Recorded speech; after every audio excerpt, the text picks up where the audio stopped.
Kalaupun ada kok itu yang nggak dekat sama Tuhan tapi dia berhasil, kalau dalam bahasa kita yaitu Tuhan sedang menguji sebenarnya, istidraj seperti itu.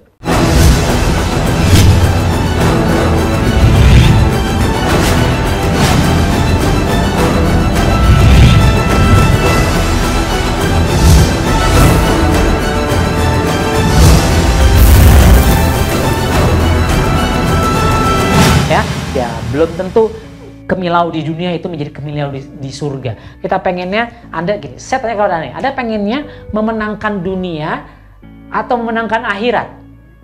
Ya jawabannya dua-duanya kan? Ya tentunya artinya apa? Anda harus memenangkan akhirat Anda terlebih dahulu, baru dunia Anda akan dapat. Kalaupun kasarnya nih, ternyata Allah mentakdirkan kita, ya, tidak berhasil di bisnis karena umur kita sudah terlalu pendek, ya sudah terlalu apa ya, ya sudah habis umur kita, ajal kita udah itu, belum sempat berhasil restoran kita katakan, ya sudah, tapi Anda tetap menjadi seorang pemenang. Kenapa? Karena Anda mendapatkan keberkahan dan Anda mendapatkan surga Anda. Bisa dipahami? Ya, dan keberkahan ini mungkin justru nanti anak Anda, cucu Anda, tidak harus generasi Anda, tapi generasi berikutnya. Karena bisnis Anda berkah, justru juga akan meledak bisnis Anda semeledak-meledaknya, ya dalam konteks omset, keberhasilan, manfaat, itu akan melahirkan berawal dari fondasi keberkahan bisnis. Karena bisnis yang terbaik adalah ketika Anda berbisnis dengan Tuhan, sebuah perniagaan yang tidak pernah kata rugi. Ya, nggak pernah ada kata rugi, dia dijamin kemenangannya adalah kemenangan ketika Anda berbisnis dengan Tuhan. Innallaha ashtara minal mu'minin, ya, telah dibeli orang-orang beriman gitu dengan surga. Ya, innallaha ashtara minal mu'minin anfusahum wa amwalahum bi anna lahumul jannah. Ya, jadi telah dibeli orang beriman itu dengan surga. Beli ini kan jual beli. Ya, tapi mereka adalah orang-orang yang mau menafkahkan dirinya, ya, dan menafkahkan hartanya. Artinya banyakin sedekah, ya. Niatkan tadi, ya, Anda untuk menolong agama Allah, menolong agama Tuhan. Barang siapa menolong agama Allah, maka Allah akan menolong Anda, akan mengokohkan bisnis Anda. Ya, jadi bisnis yang tidak ada kata rugi adalah bisnis ketika Anda melibatkan Tuhan di dalamnya. Ketika itu Anda lakukan, artinya bisa Anda berkah. Dan bisnis yang berkah itu adalah bisnis yang mendekatkan pemiliknya, bisnis yang mendekatkan si empunya, si entrepreneurnya. Ya, itu adalah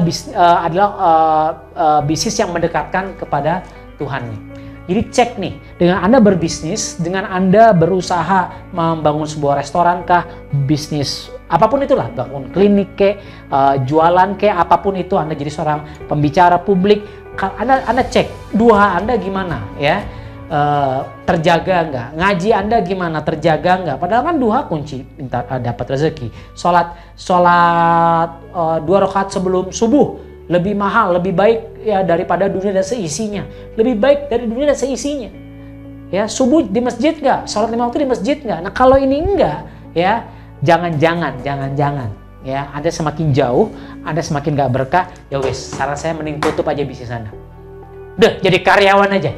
Ya, dengan jadi karyawan jam 12, break siang, sholat, kan bisa tepat waktu dan seterusnya. Ya sudah. Tapi kalau Anda pengen berbisnis, tantangannya besar. Makanya pengusaha itu satu kakinya bisa di surga, satu kaki bisa di neraka. Tergantung how they do the business-nya.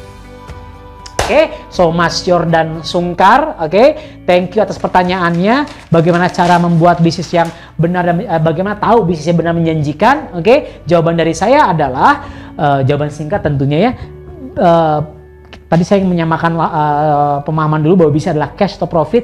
Kalau at the end tidak memberikan iya, wes tutup aja. Berarti nggak benar tuh bisnis. Oke? Dan yang pertama, fondasi alasan, fondasi niat, ya Anda harus benar-benar ini tahu. Karena belum tentu bicara profit, bicara bisnis. Karena bisa bicara tadi ekonomi umat kah, memberdayakan anak-anak masjid sekitar, ya hanya untuk dakwah dan seterusnya. Tren, ya gampangnya Anda lihat Google Trends. Bisnis Anda trending nggak? Ya, atau misalnya juga Anda bisa lihat kan jualan apa jilbab, ya trennya tuh kapan, ya 2-3 bulan sebelum Ramadan, wah tuh peak-peaknya, setelah Lebaran itu lagi jatuh-jatuhnya, misalnya seperti itu. Anda harus tahu itu, ya. Proses bisnis ini panjang lebar sebenarnya bahasannya, tapi poinnya kita bicara produksi, bicara marketing, bicara selling, ya, bicara CRM, bicara nanti research and development dan seluruh rangkaian proses tersebut itu harus saya juga masih belajar, dan ini adalah sebuah rangkaian how Anda menjalankan bisnis ini. Kalau ini ya benar, insya Allah bisa Anda akan benar. Ya, jangan lupa semua ini Anda dalam kaitannya dalam membangun brand. Ya, kita bicara long game. Kalau Anda hanya bicara nyari duit, itu hanya sekedar short game. Dapat duit terus udah. Tapi kalau Anda bicara branding, apalagi membangun personal branding, you are playing your own long game. Anda sedang memainkan permainan yang panjang. Ya, karena gini, karena bisnis bisa jadi ganti-ganti karena gagal sukses, gagal jatuh gagal lagi gitu kan. Tapi yang namanya long game, kalau tetap membangun brand Anda dengan baik, ini akan berhasil dan Anda akan sukses luar biasa di kehidupan dunia dan akhirat karena Anda juga mengejar keberkahan.